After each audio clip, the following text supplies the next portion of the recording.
Oi pessoal, o vídeo de hoje vai ser um trecho de uma live que fiz com o Lua. Inclusive, quem quiser seguir ele lá, o nome do canal dele é Lua Table Tennis. Foi uma live ótima e espero que gostem. Lembrando que lancei meu curso online sobre saque, onde eu ensino 11 tipos de saques. Ensino como fazer jogadas a partir do saque também. Quando é o melhor momento para se usar cada saque, porque às vezes não é recomendável usar uma jogada arriscada no final do jogo. E explico em detalhes quais são e não são arriscadas no tênis de mesa. E também falo do porquê que o saque é tão importante no jogo. Se te interessou, vou deixar o link aqui embaixo na descrição. Clica lá e veja mais detalhes sobre o curso, ok? Vamos lá para o vídeo de hoje então? Eu queria que você contasse pra gente, Fumi, como é que foi o seu início no tênis de mesa e quem foram os seus primeiros técnicos, seus primeiros passos, como é que foi isso? Então, assim, é muito importante isso aí dos técnicos, né? Assim, do jeito que eu não comecei, não faz tanta diferença assim. No caso do YouTube mesmo, porque tem muita gente que não me conhece, né? E a gente acaba ensinando o que a gente aprendeu, né? Se você teve um técnico ruim, em todos os sentidos, né? Na parte técnica, psicológica também, você vai ensinar o que te ensinaram, né? E assim, graças a Deus eu tive muito bons técnicos, né? A começar pelo Maurício Kobayashi, né? Que foi técnico do Goiama, Cláudio Cano, acho que foi Kazuma Tsumoto e um monte de gente aí. Acho que a maioria dos jogadores tops aí foi o Maurício que fez. Eu tive a oportunidade de treinar com ele por vários anos na seleção brasileira. O meu técnico era o Li Coutinho, lá de Santo André, que foi campeão asiático, né? E depois teve os internacionais, né? Que foi o Ito Shigeo, quando eu fui para Butterfly em 1984, quando eu tinha... Ele foi campeão mundial, não foi? Isso, foi campeão mundial, acho que foi em 1967. E eu tive a oportunidade de ir para Butterfly e ficar um ano lá, né? E aí nós treinávamos todo dia, e o Sr. Ito Shigeo, que foi campeão mundial, e na época também estava o Sr. Hasegawa Nobuhiko, infelizmente hoje ele já não está mais aqui com a gente, que também foi campeão mundial, acho que foi em 67 foi o Ito Shigeo, em 69 foi o Hasegawa, ou vice-versa, né? E durante esse ano que eu estive lá na Butterfly, eu tive a sorte de ter um técnico, na verdade eu não conhecia ele direito, né, que era o Berzik, Zoltan Berzik. Para o pessoal das antigas aí, acho que vai conhecer, mas vocês podem não conhecer o nome dele, né, mas ele treinou o Tibor Klumper, acho que é Tibor Klumper que chama, né? Klumper, Ionier, isso, Ionier, Klumper e Gergely. Era um timaço e ele foi campeão mundial com essa equipe aí. E aí ele tinha se aposentado. Inclusive foram os primeiros a usar cola rápida, não é isso? Eu não sei qual dos três, mas eu não sei se foi o Klumper ou o Gergely. Mas tem uma história que os primeiros usuários de cola rápida foi um deles aí.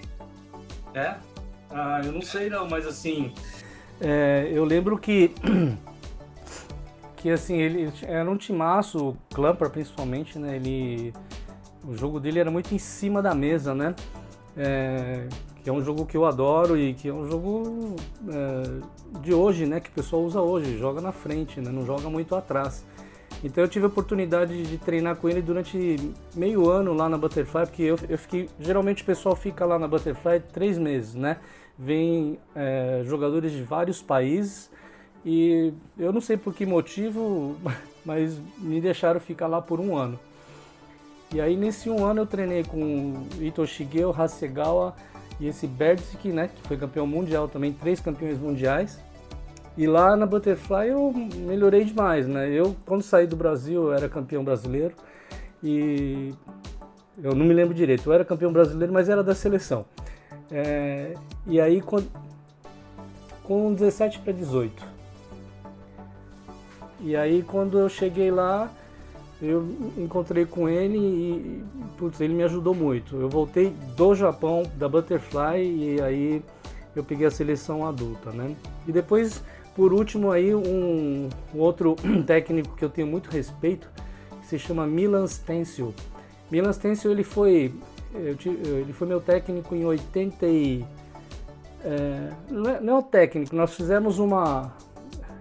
foi um técnico que eu fui jogar uma liga profissional na Bélgica, e minha condição para jogar na Bélgica, né, eu não jogava tão bem assim, mas minha única condição para jogar no clube lá era que eu pudesse treinar com esse técnico, né, que eu fui para a Bélgica lá, e aí eu pedi para o clube que ele deixasse eu treinar com esse técnico, que ele era o técnico da seleção da Bélgica, que treinava o Saive, Jean-Michel Saive, Jean-Philippe Saive, o Thierry Cabrera, e inclusive o Thierry Cabrera foi um dos melhores amigos meus lá, porque a gente treinava junto. Ele só tinha uns probleminha meio de comportamento, mas tudo bem, né? E eu tenho muita saudade. Era meio bravo jogando, né? Cabeludão, né? Isso, bravo, alto, botava medo, sim. E aí, assim, o nome do Milan, inclusive, eu tenho um filho que eu tive com a minha primeira esposa, o nome do meu filho, em homenagem a ele, eu coloquei o nome de Milan também. Tudo isso que eu aprendi com esses técnicos é o que eu estou passando hoje para a criançada, para o pessoal do YouTube, né? Então eu acho que tem bastante conteúdo legal e eu não conseguia passar isso para todo mundo, e o YouTube que está me ajudando agora, né? Com relação a isso, que surgiu a ideia do YouTube. Isso. Também a pandemia, né? A pandemia, ela ajudou muita gente, não ajudou muita gente também, mas pro meu lado, como eu estava em casa, né? Não podia fazer nada e tal, eu falei, eu vou fazer alguma coisa que seja útil aí, vou ver se eu consigo fazer, né? Eu tenho vergonha tudo, não tinha equipamento nenhum, não sabia mexer num PowerPoint, e aí... vou fazer, e eu só vou saber o resultado se eu fizer. Se eu não fizer, não vou saber. Ele é muito bom. Conta pra gente, Fume, alguns dos seus principais resultados como atleta e seus melhores momentos como jogador. Então, assim, eu fui da seleção desde o Mirim, né? Inclusive foi a sua primeira pergunta, né? Quando eu comecei, falar brevemente aqui. Eu comecei com 7 anos, eu comecei com a Emiko Takatatsu, né? É uma professora também muito famosa, aí foi campeã sul-americana. E com os 9 anos eu fui lá para o Lee Coutinho e fiquei lá dos 11 anos, acho que uns 10 anos mais ou menos. Dos 10 anos até os 20 anos eu fiquei lá em Santo André treinando com o Lee Coutinho, né? Eu tive vários títulos, paulista, brasileiro, sul-americano e o pan-americano também, né? Um dos títulos que realmente foi, para mim, foi marcante foi o pan-americano em Indianápolis, né? Em 1988, se não me engano, 88, 89, né, em Indianápolis. E nós fizemos a final com os Estados Unidos e tinha um jogador muito bom lá. Eu esqueci o nome dele. Miller? Dennis Miller? Não era o Dennis Miller. No Dennis Miller, inclusive, eu treinei com ele lá na Butterfly. Ele foi lá também, o que joga meio esquisito, né? Com gripe diferente, né? E aí eu treinava com ele também. Treinei uns 3 meses com ele lá na Butterfly. Mas não era ele, não. Era um outro. E, inclusive, ele assim, só perdia pro Cláudio Cano, talvez, né? E aí na final... Eu não sei, o Cláudio ele fez os 3 pontos dele, né? Porque naquela época acabava em 5, né? Você tinha que ganhar 5 vezes para ganhar o torneio, né? Então o melhor do time, que era o Cláudio na época, ele fez os 3 pontos. Aí jogou eu e o Hugo na final também, né? Então eram 3 jogadores contra 3 jogadores. E aí quem ganhasse 5 jogos fechava o jogo, né? E aí o Cláudio fez 3 e eu acho que eu fiz 2, não sei se o Hugo fez o ponto dele, mas assim, eu me lembro porque eu ganhei desse cara aí. Eu não sei o que deu em mim no dia lá e ganhei do cara. E aí nós ganhamos assim, ainda mais que foi na casa deles, né? Foi nos Estados Unidos, contra os Estados Unidos, né? Casa cheia. E aí foi muito bacana lá. Bacana, então esse seria um momento que você guarda assim com carinho, né? Na verdade, também tem outro, né? Foi o último jogo meu no Brasil, que foi com o Cláudio Cano, né? Na verdade, eu ganhei do Cláudio Cano somente uma vez só. Eu tive 2 oportunidades de ganhar dele. Uma vez lá no US Open, antigamente era melhor de 3 sets, né? 21 pontos, melhor de 3 sets. Tava 1-1 para mim, 19-16, e ele tomei virada lá. Aí uma outra vez aqui em São Paulo mesmo também tomei virada. E aí nesse campeonato, era o campeonato que chamava Taça Yaoita, né? O senhor Yaoita, que era o presidente da marca Yasaka, né? Inclusive naquela época lá a seleção brasileira era patrocinada pela Yasaka, né? Poderíamos dizer assim, né? E aí ele vinha sempre para o Brasil para ver esse campeonato, né? Quando ele podia. Então foi em 1990, aí foi mais ou menos em setembro, por aí que aconteceu, acho que esse jogo, ou um pouquinho antes. E aí eu joguei a semifinal com acho que foi o Hugo Oyama, eu ganhei dele, e depois eu fui para a final com o Cláudio.